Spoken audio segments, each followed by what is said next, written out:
Haleluya. Haleluya. Terima kasih Tuhan memberkati, membalas semua persembahan kita. Apa kabar Bapak Ibu Saudaraku? Amin. Jadilah padamu, jadilah padamu, jadilah padamu. Amin. Sesuai perkataanmu, jadilah padamu. Selamat buat kita semua. Selamat datang buat Bapak Alek, rupanya Bapak Alek dengan tim, dengan Ibu, Pak Utahayan, panjangan datang mengunjungi kita tanpa pemberitahuan. Terima kasih Pak. Ya, Bapak ini ya oleh kemurahan Tuhan berhasil ya Pak, berhasil mendapat satu kursi di DPRD Kota Siantar, dan kita doakanlah supaya berhasil pula menjalankan tanggung jawabnya untuk kemuliaan Tuhan. Amin. Karena itu hari ini kita dengarkan firman Tuhan. Kita buka Kisah Para Rasul 2. Kisah Para Rasul 2 ayat 44 sampai 47. Kisah Rasul 2 ayat 44 sampai 47. Kita baca bergantian. Saya terlebih dahulu. Dan semua orang yang telah menjadi percaya tetap bersatu, dan segala kepunyaan mereka adalah kepunyaan bersama. Dan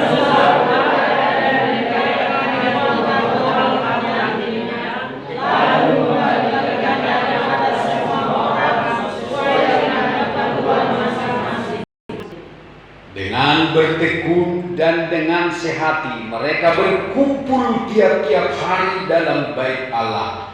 Mereka memecahkan roti di rumah masing-masing secara bergilir dan makan bersama-sama dengan gembira dan dengan tulus hati sama-sama sambil memuji Allah. Dan mereka disukai semua orang, dan tiap-tiap hari Tuhan membuat jumlah mereka dengan orang yang diselamatkan. Amin. Amin. Amin. Inilah cara hidup jemaat mula-mula atau gereja mula-mula, gereja yang pertama setelah Yesus naik ke sorga. Dia meninggalkan murid-muridnya dan mereka dipenuhi Roh Kudus pada hari Pentakosta itu. Dari 120 orang bertambah menjadi 3.000, kemudian 5.000, dan beribu-ribu terus ditambah oleh Tuhan.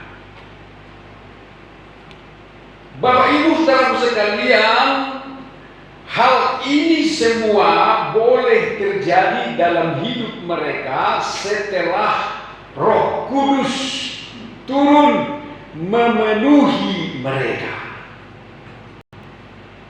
Dan Roh Kudus itulah yang bekerja dengan dahsyat di dalam hidup mereka, menuntun, memperlengkapi mereka. Mengapa mereka harus dipenuhi oleh Roh Kudus? Dan mengapa Roh Kudus harus memperlengkapi mereka? tanggung jawab murid-murid ini sangat berat sekali. Berat. Di mana Allah membebankan kepada mereka tugas yang sangat berat, yang untuk kepentingan sorga. Apa tugas yang diberikan Tuhan? Kalau kita baca dalam Matius pasal 28, ketika Yesus terangkat ke sorga, apa tugasnya? Yesus berkata kepada murid-murid itu, karena itu pergilah, jadikanlah semua bangsa menjadi murid.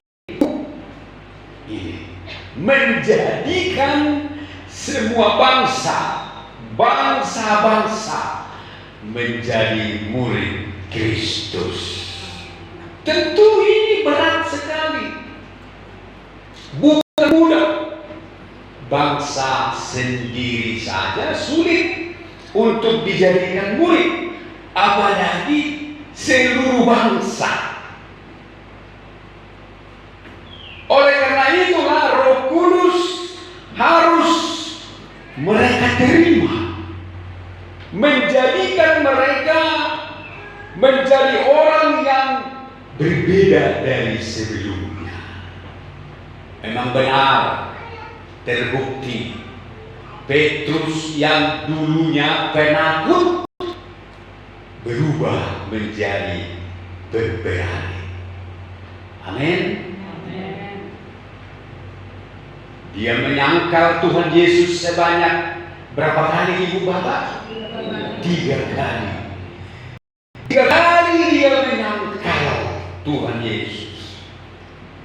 Tetapi setelah dia dipenuhi oleh Roh Kudus, ketika orang mengejek mereka waktu berdoa, Petrus dengan ke-11 bangkit berdiri dan menyanggah perasaan orang banyak itu yang menyindir mereka, katanya mabuk oleh anggur.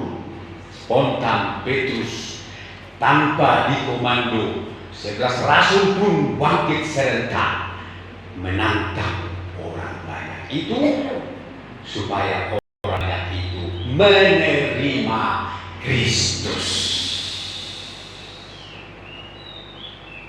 Bapak Ibu dan sekalian, yang kita baca di sini adalah bahwa semua orang yang telah menjadi percaya tetap bersatu.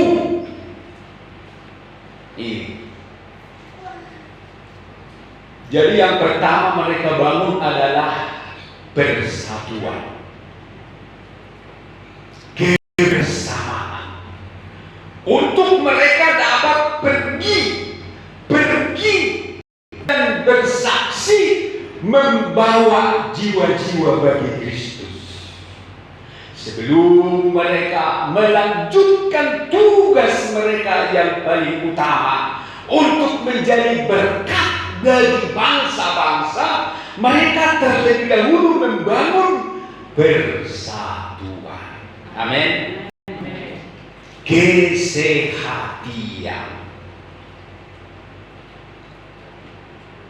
Itulah makanya firman Tuhan berkata dalam Matius 18 ayat 18.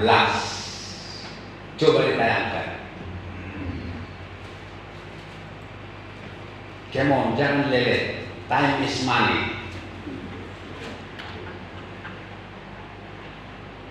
Matius 18 ayat 19.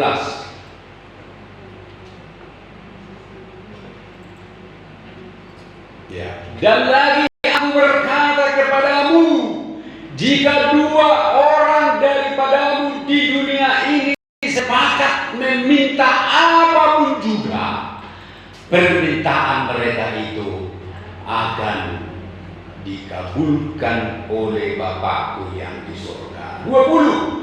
Sebab di mana 2 atau 3 orang berkumpul dalam namaku, di situ aku ada di tengah-tengah mereka.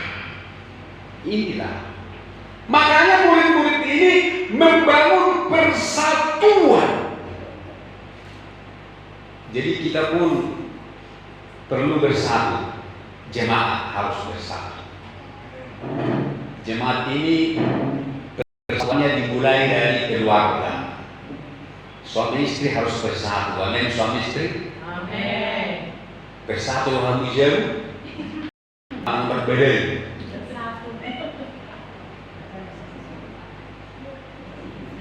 Bersatu. Suami istri 2 orang kalau bersatu. 3 orang ditambah dengan anak-anak kalau bersatu, maka komunitas itu komunitas yang selalu didengarkan oleh Tuhan, maka akan dapat melanjutkan visi dan misi ke arah yang lebih besar untuk menjangkau bangsa-bangsa. Haleluya. Dan kebersatuan mereka kerjakan dengan tekun. Bahkan lebih dahsyat lagi, kepunyaan mereka adalah kepunyaan bersama. Jemaat harus bersatu. Amin. Amin. Jangan hanya timnya saja yang bersatu, satu tim bersatu, tim dengan tim yang lain bersaing. Selalu. Kira semuanya aku bayar banget kita.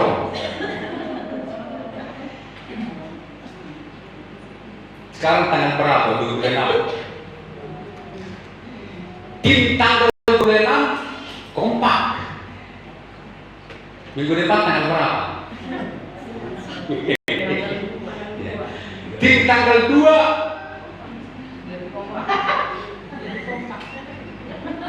takut. Jadi semacam ada apa namanya ya, persaingan menunjukkan ahli hebat, tim kami ini hebat, kalian semua suaranya pas. Lalu gak boleh begitu. Ini ibadah kita bersama. Nang pesohamu jong-jong ison nak kamu main. Amin. Itu namanya bersatu dan bersama. Ibadah ini adalah ibadah bersama. Harta mereka harta bersama. Jadi di sini bukan berbicara mengenai harta. Hartamu.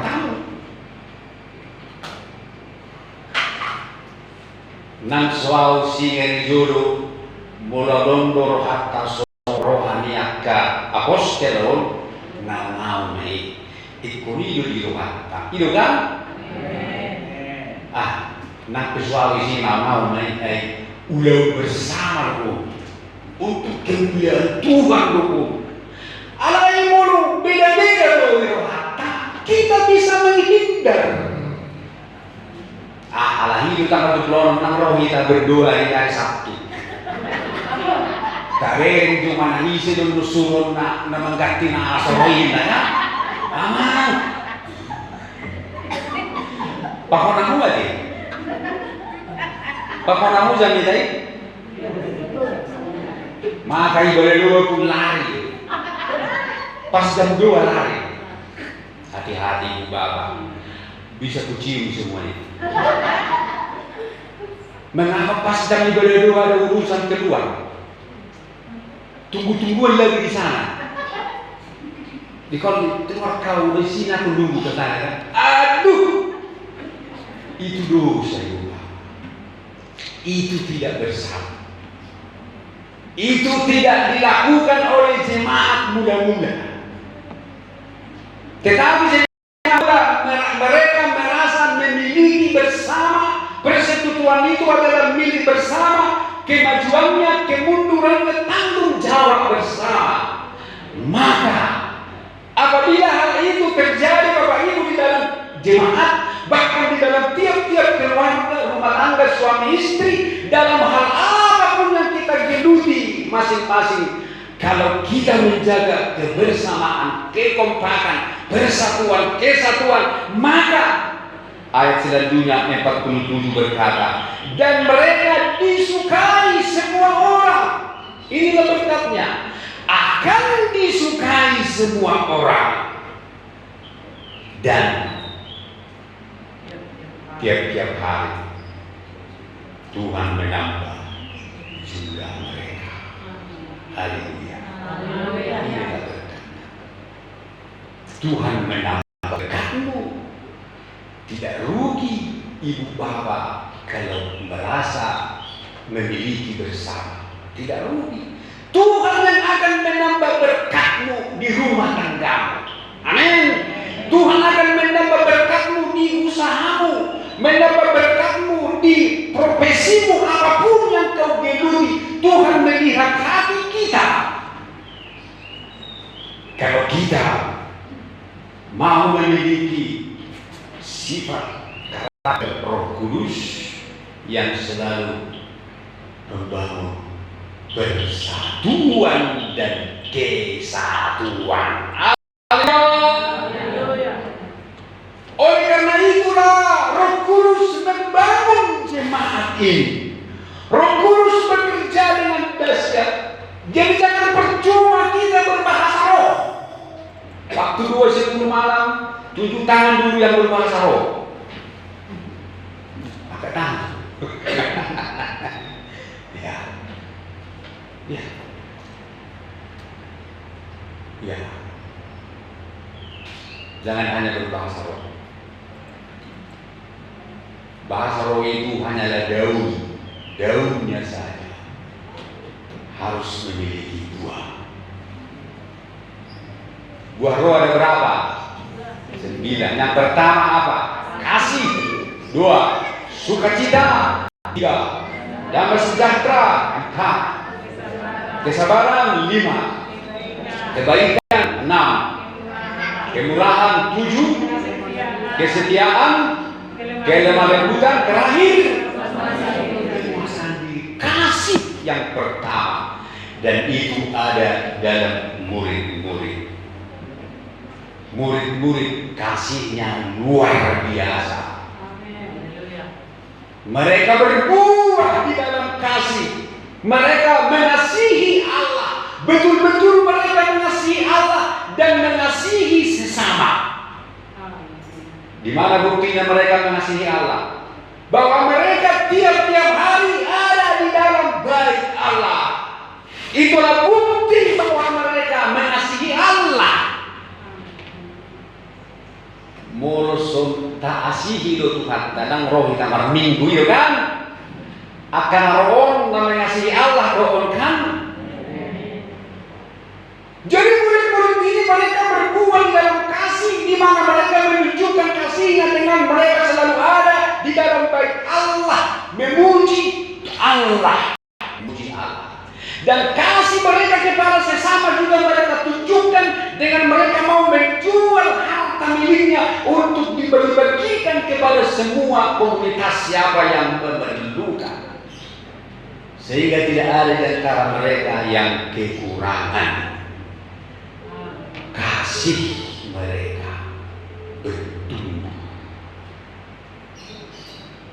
Kesetiaan, sukacita mereka pun bertumbuh, di mana mereka tetap sabar walau ada penganiayaan. Siapa mengerjakan semua ibu-ibu bapak? Roh Kudus. Roh Kudus. Yohanes 16, sedikit lagi. Yohanes 16 ayat yang 8. Yohanes 16 ayat 8. Dan kalau ia datang, inilah Roh Kudus maksudnya, ia akan menyisakan dunia akan dosa, kebenaran, dan penghakiman. Akan dosa, karena mereka tetap tidak percaya kepada aku. Akan kebenaran, karena aku pergi kepada Bapa dan kamu tidak lihat aku lagi. Ayat 13. Tetapi apabila ia datang, yaitu Roh Kudus, yaitu Roh kebenaran, Ia akan memimpin kamu ke dalam seluruh kebenaran. Sebab ia tidak akan berkata-kata dari dirinya sendiri, tetapi segala sesuatu yang didengarnya, itulah yang akan dikatakannya, dan ia akan memberitakan kepadamu hal-hal yang akan datang. Ini, kalau Roh Kudus datang, dia mengisapkan dunia, mengisapkan saudara dan saya, menyadarkan kita, sehingga kita menjauhi dosa. Dia juga akan mengisapkan kita akan ada penghakiman di balik kehidupan ini. Itu yang dia isapkan kepada kita. Dan dia juga akan mengisapkan kita akan kebenaran, di mana kita akan dituntut hidup dalam kebenaran dan berlandaskan kebenaran. Kebenaran itu adalah firman Tuhan, di mana kita akan dituntutnya kepada firman Tuhan. Hidup kita akan diarahkan, dipimpin kita kepada seluruh kebenaran, yaitu firman Allah, di mana seluruh hidup kita beralaskan firman Tuhan, berpatokan kepada firman Tuhan. Amin. Dan Roh Kudus itu akan memberitahukan kepada kita hal-hal yang akan datang, yaitu lewat firman Tuhan. Ini, coba saya baca sekali lagi ayat 13 ya. Tetapi apabila ia datang, yaitu Roh kebenaran, ia akan memimpin kamu ke dalam seluruh kebenaran. Sebab ia tidak akan berkata-kata dari dirinya sendiri, tapi segala sesuatu yang didengarnya, itulah yang akan dikatakannya, dan ia akan memberitakan kepada hal-hal yang akan datang. Jadi di sini artinya Bapak Ibu bahwa seluruh kehidupannya tidak dijalaninya atas kehendaknya sendiri, tetapi segala sesuatu yang dikerjakannya sesuai dengan kebenaran itu. Jadi Roh Kudus itu akan menuntun kita untuk mempercayai apa yang tertulis dari firman Tuhan. Semua diukur dari firman Tuhan yang kita dengar. Dan firman Tuhan ini adalah nubuat. Firman Tuhan ini adalah memberitahukan kepada kita hal-hal yang akan datang.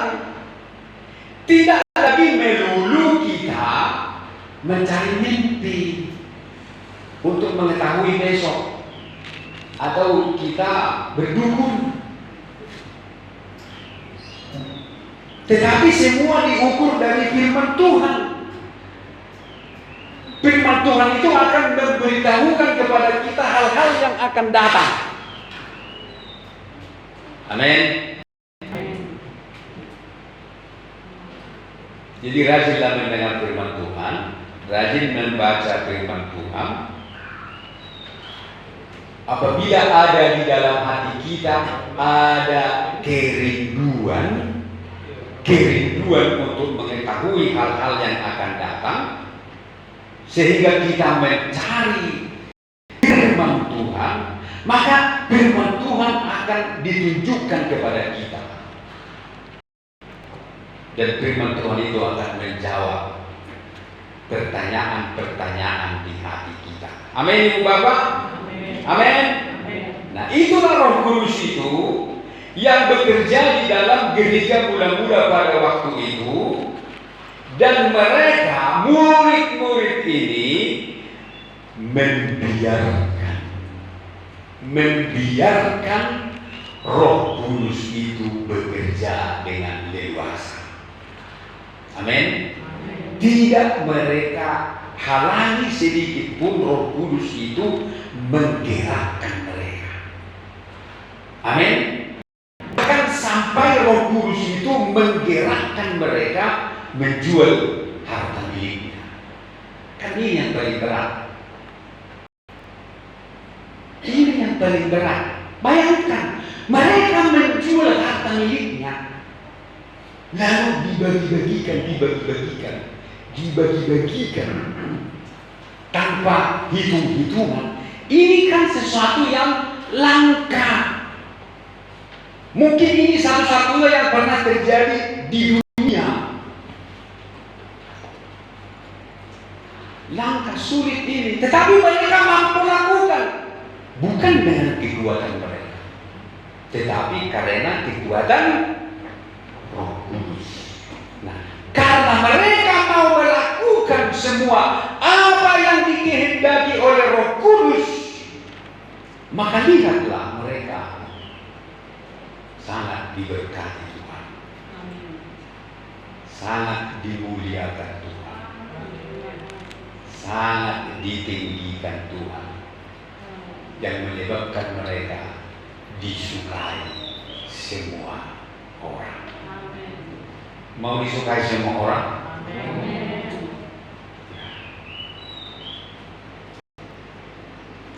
Ano gari ko marunong mo. Disukai semua orang. Ini berkatnya ya, berkat dari mau dipimpin Roh Kudus dan hidup dalam Roh Kudus. Berkatnya adalah disukai semua orang dan Tuhan menambah berkat kita. Haleluya. Tuhan menambah berkat kita. Yang perlu kita lakukan adalah bersatu dan saling mengasihi. Bersatu dan saling mengasihi. Membangun kebersamaan, kesehatian di dalam ketekunan, sampai melakukan hal yang tersulit sekalipun kita harus mampu lakukan. Dan hal yang tersulit itu, saya sudah tunjukkan contoh hal yang tersulit yang Alkitab tunjukkan, yang murid-murid lakukan adalah menjual harta miliknya. Ini yang tersulit. Tetapi sekalipun ini yang tersulit, mereka mampu lakukan. Amin. Suatu saat Yesus melihat ada seorang muda yang kaya, datang bertanya kepada Yesus, "Guru, apakah yang akan aku lakukan supaya aku masuk surga?" katanya. Ibu bapak tahu ceritanya? Apa kata Yesus? Belum itu belum dibilang, kecil udah kalian, terus belum. Jangan mencuri, jangan membunuh, hukum Taurat, jangan ini, jangan pokoknya hukum Taurat ini sudah. Semua itu sudah dilakukan, katanya. Gampang itu bagiku, kata murid itu. Memang itu gampang. Tetapi ada hal yang tersulit yang tidak bisa dilakukan, jual seluruh harta. Mampu nggak dia? Nggak mampu kan? Nggak mampu. Tapi murid-murid ini mampu. Yang tersulit mampu dilakukan orang yang dipimpin Roh Kudus. Amin. Dan kalau mau melakukan apa yang tersulit sekalipun yang dituntut oleh Roh Kudus dari dalam diri kita, maka Allah akan memberkati kita, dan berkatnya adalah disukai semua orang dan Tuhan menambah jumlah berkatmu. Haleluya. Ya. Nah, saya bukan menganjurkan ibu bapak mau menjual hartamu untuk diberikan kepada orang lain, bukan. Tentang apa yang tersulit yang ibu bapak tidak bisa lakukan di hari-hari ini. Jawab dari hatimu, bapak. Apa yang tersulit yang belum bisa ibu bapak lakukan hari ini? Hari ini Roh Kudus mengatakan, lakukanlah itu supaya ibu bapak semakin diberkati. Bukan saya mata duitan, uangku banyak kok. Amin. Bercanda. Bukan banyak uangku, bukan banyak. Artinya saya bukan mata duitan. Bukannya saya mau menyuruh kalian berkorban banyak-banyak, bukan. Tetapi contoh hal yang tersulit, itu maksudnya ayat ini ya. Apa yang tersulit di hatimu? Mungkin mengampuni, mungkin ya tahulah apa yang tersulit. Salah satu mengampuni, sabar, berubah sekarang. lakukan semua itu. Contoh kehidupan Tuhan. Mari kita bagi kita menyanyi.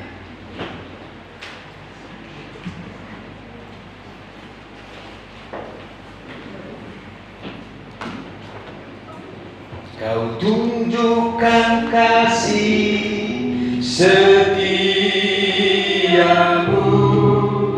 kau menyediakan yang ku perlu, kau setia, kau mulia, berusaha dan selamanya. Kau tunjukkan kasih setiamu, kau menyediakan yang ku perlu, kau setia, kau mulia, Bapa kau setia. Bapak Ibu, mari serahkan hidup kita untuk dipimpin oleh Roh Kudus. Roh Kudus sudah dicurahkan bagi kita semua. Dia akan bekerja. Dia mau memakai kita lebih besar lagi. Dia mau memakai kita ke bangsa-bangsa. Artinya dia mau memberikan kepada kita yang terbesar lagi ke depan, Ibu Bapak. Roh Kudus ingin itu kita lakukan. Tetapi Roh Kudus mau membangun kita terlebih dahulu, membangun komunitas kita, membangun diri